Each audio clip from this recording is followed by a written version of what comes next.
Agradecemos al Dr. Holmes por su valiosa participación y damos la bienvenida al Dr. Rafael de la Cruz, quien se ha desempeñado como economista líder en el Banco Mundial.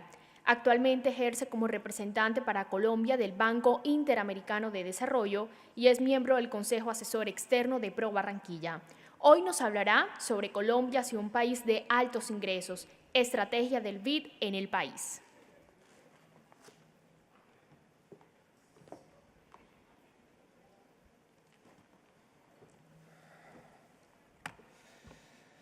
Muchas gracias a Pro Barranquilla y muchas gracias a todos ustedes por dedicarle algo de tiempo a considerar lo que hemos aprobado recientemente como la estrategia del Banco Interamericano de Desarrollo con Colombia. Esto es un ejercicio que se hace regularmente con los diferentes gobiernos de la región, en el que se consulta al sector privado, se consulta a sectores de la sociedad civil, etcétera, y que ha dado por resultado, en el caso de Colombia, la primera estrategia de mediano plazo que el banco le está proponiendo a cualquiera de nuestros países miembros. De hecho, por cierto, una estrategia que vamos a repetir ahora en Argentina, en Perú, en México y en algunos otros países de Centroamérica. ¿Y qué dice esta estrategia para Colombia? Esta estrategia para Colombia dice que básicamente, o reconoce en primer lugar, que Colombia pasó de ser un país hace 20 años de ingresos bajos, $6.000 per cápita, a ser hoy un país de ingresos medios, $12.000 per cápita, y que puede en los próximos 20 años dar un salto fenomenal a ser un país de $30.000 per cápita. ¿Y qué significa ser un país de $30.000 per cápita? Significa ser un país similar a aquellos del sur de Europa. Cada vez que digo esto, yo veo las caras de la gente y dice, ah, qué barbaridad, ¿cómo se le ocurrió a este loco venir por acá? ¿A quién lo invitó?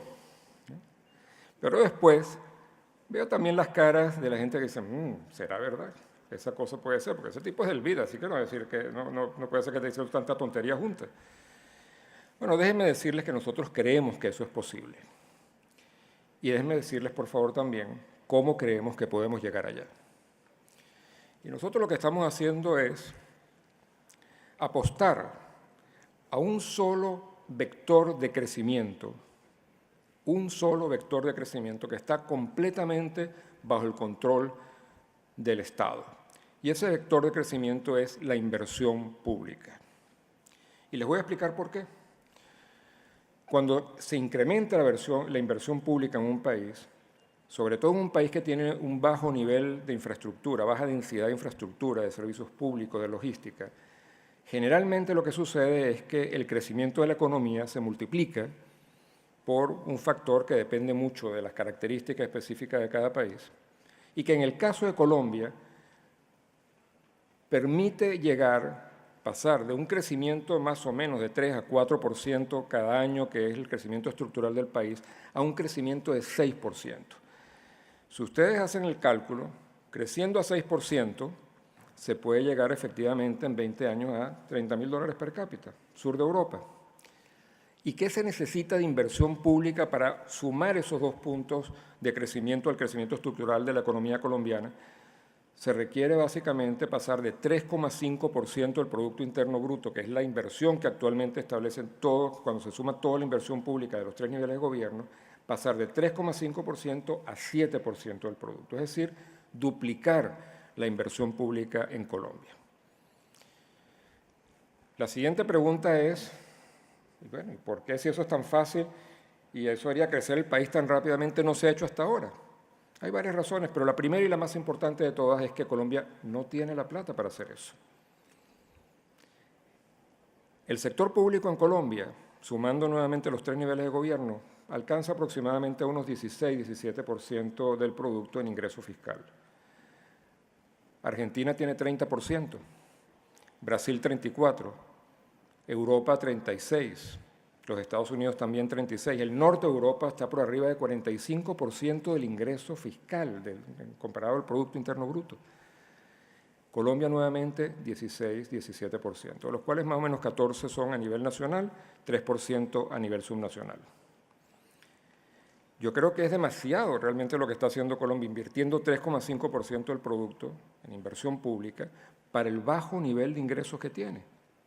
La verdad que yo creo que es admirable, pero es muy poco. Y es muy importante este punto para entender en este contexto de lo que estoy diciendo, el tema de la reforma fiscal. En Colombia se han hecho reformitas fiscales en los últimos años. Reformitas fiscales en el sentido de que se trata de aumentar un punto y medio del producto cuando hay una caída, sobre todo ahora que ha habido una caída de 3 puntos por lo menos.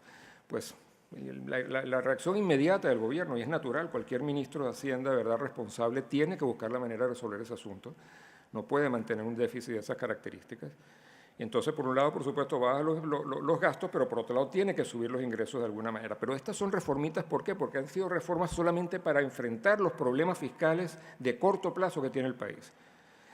Si pensamos en un país dentro de 15 años, dentro de 20 años, es decir, si pensamos en un país que en una generación puede realmente convertirse en un país desarrollado, y pensamos que para lograr eso un factor importante, no el único, pero un factor importante es la inversión pública y se necesitan estos recursos para poder aumentar la inversión pública en ese nivel, ponemos entonces la reforma fiscal en un contexto completamente diferente al que ha estado hasta ahora, que es simplemente enfrentar los problemas de mediano y de corto plazo, sobre todo de los ingresos fiscales.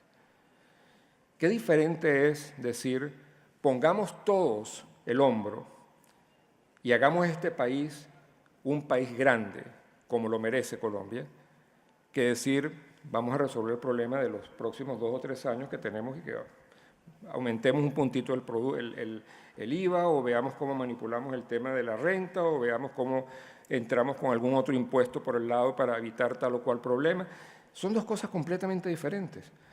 Y cuando nosotros hemos dicho esto, y lo estamos trabajando además con el Ministerio de Hacienda, tengo que decirlo, les decimos también, no presionen más sobre los que ya están pagando, porque en Colombia hay muy pocas empresas que pagan y pagan mucho.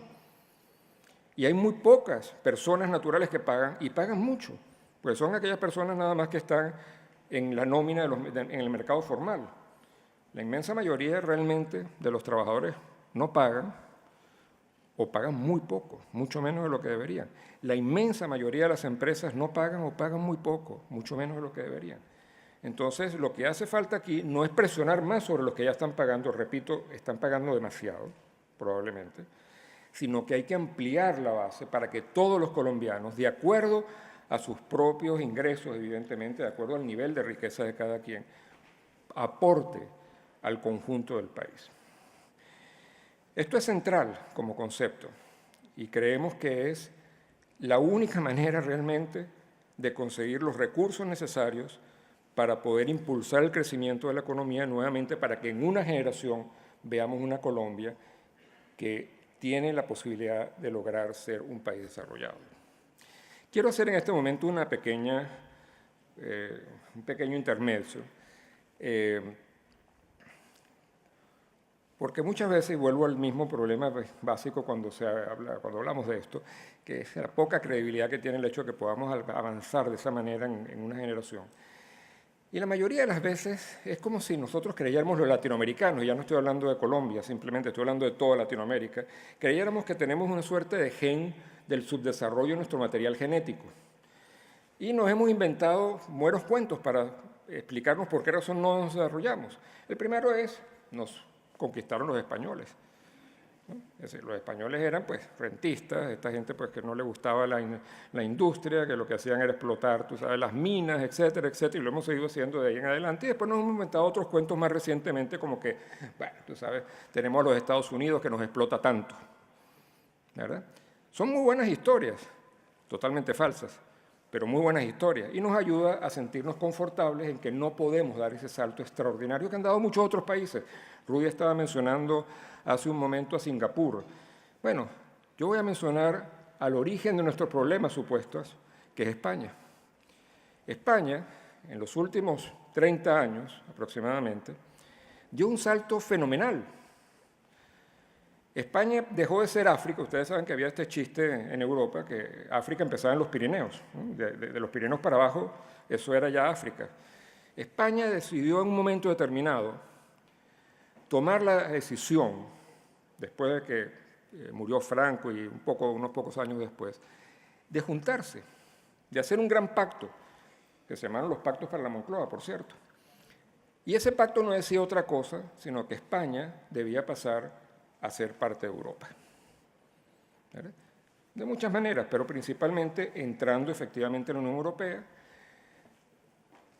Europa efectivamente ayudó muchísimo a España, a Irlanda, al sur de Italia, a Portugal, a Grecia y a otras áreas, digamos, de Europa, de las zonas más deprimidas de Europa. Las ayudó muchísimo, les dio mucho dinero para desarrollar su infraestructura. Yo les puedo contar, por ejemplo, que en los años 80, a principios de los años 80, yo estaba en Madrid, quería ir a Málaga, tomé un auto y me tardé 14 horas en llegar a Málaga, 450 kilómetros. ¿Por qué? Porque las carreteras eran como las de Colombia. Hace unos pocos meses estaba nuevamente en Madrid, tomé el AVE en 2 horas y media, un tren de alta velocidad, en 2 horas y media estaba en Málaga. Usted me preguntará por qué Málaga, es que mi mamá vive en Málaga, entonces pues visito mucho Málaga. Y si hubiera tomado un auto, hubiera tardado 5 horas y media por el nivel de autopistas que tienen, que le llaman autovías porque les da vergüenza llamarlas autopistas, porque parece que tienen unas curvitas de vez en cuando, pero aquella cosa, yo quisiera esas autovías acá. De manera tal que me dicen, bueno, pero es que los europeos le dieron mucha plata a España. Bueno, permítanme hablar de mi país, de Venezuela. Venezuela recibió en los últimos 15 años, ustedes no pueden imaginar siquiera la cantidad de dinero que recibimos. Es decir, es sencillamente inimaginable. Nada que ver con lo que recibió en toda la historia, en el arco histórico de 25 años que los fondos europeos llegaron a España. Nada que ver con eso. Es decir, el tema no es la cantidad de dinero que uno tiene, el tema es cómo lo invierte. El tema es el propósito con el que uno utiliza el dinero. Y España lo hizo. De modo tal que, por un lado, les pediría a todos, ¿verdad?, que tachemos de una vez por todas el que nosotros somos como somos porque venimos de una historia, digamos, de rentismo. El que tachemos también, por favor, el que nosotros somos como somos porque hay un bicho muy grande allá en el norte que nos tiene a todos aplastados. Es decir, que dejemos la etapa en la cual nos sentimos casi como adolescentes. Ustedes saben lo que son los adolescentes, que le echan la culpa a todo el mundo de las cosas que les pasan a ellos. Yo tengo una hija adolescente y sé de lo que estoy hablando. Tenemos la posibilidad de dar este gran salto. Ahora, para esto hace falta algo esencial, que nos juntemos con un propósito nacional, con un propósito de región, que tiene todo el potencial de dar un inmenso salto hacia un país realmente de altos ingresos. Esto es lo esencial. Y cuando hablamos a nivel nacional de una cosa como esta, también hablamos de esto a nivel de cada ciudad, a nivel de cada región. A mí me ha sorprendido mucho siempre, desde que llegué a Colombia, que me instalé hace ya 4 años, pero conocía ya mucho a Colombia desde hace muchos años, y siempre me ha sorprendido de manera muy positiva la clase dirigente colombiana, los empresarios, la clase política, los medios de comunicación, los académicos,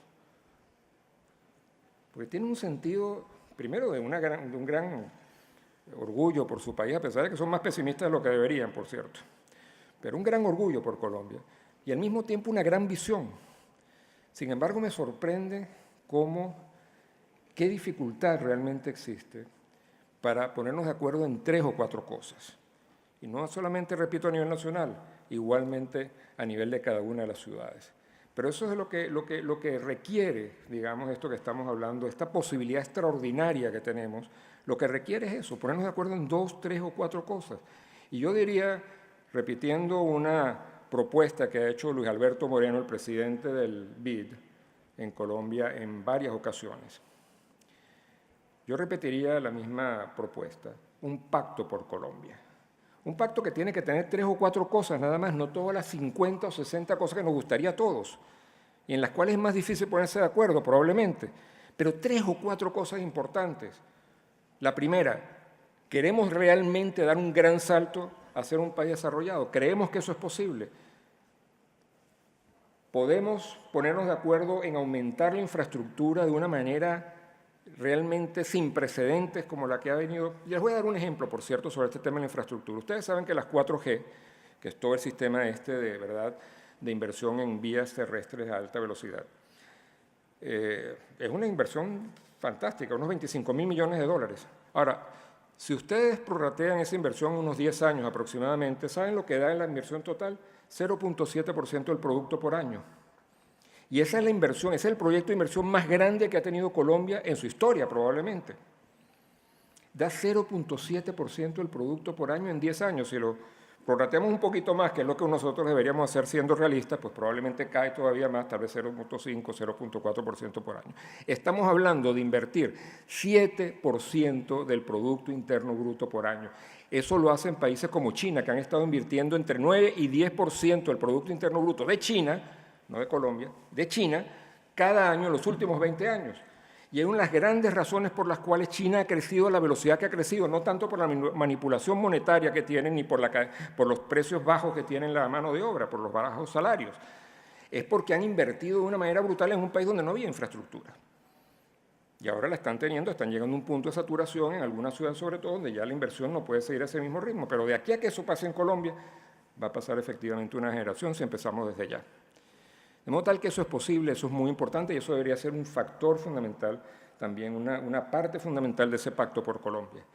Y se tendría que incorporar en ese pacto esta reforma fiscal de la que ya hablaba Rudy y que nosotros creemos fundamental con esa advertencia de no presionar más sobre lo que ya están pagando, sino de ampliar la base para que todos los colombianos pongan el hombro y realmente digan, vamos a trabajar todos juntos por este país. Si quieren anotar 2 o 3 temas más en ese pacto, el tema de educación es muy importante, evidentemente el tema de innovación es muy importante, hay otros temas muy importantes, pero si se pusieran de acuerdo por lo menos en estos 2 o 3 esenciales, que pondrían a todo el mundo a buscar un mismo propósito y a vigilar al Estado para que esos dineros realmente vayan a donde tienen que ir, que es el último factor que me gustaría comentar. Si se pudieran poner de acuerdo sobre esto, yo creo que Colombia tiene una gran oportunidad realmente. Permítanme terminar pidiéndoles que me acompañen por un momento en esta imagen que les quiero presentar. Imagínense ustedes que un día, dentro de unos pocos años, leemos en la prensa que un país latinoamericano ha llegado al estatus de país desarrollado. Eso es una revolución extraordinaria en la cabeza de todos los latinoamericanos, porque nosotros no creemos que eso es posible. Creemos que estamos condenados nuevamente por ese gen del que yo estaba hablando a ser un país subdesarrollado por siempre.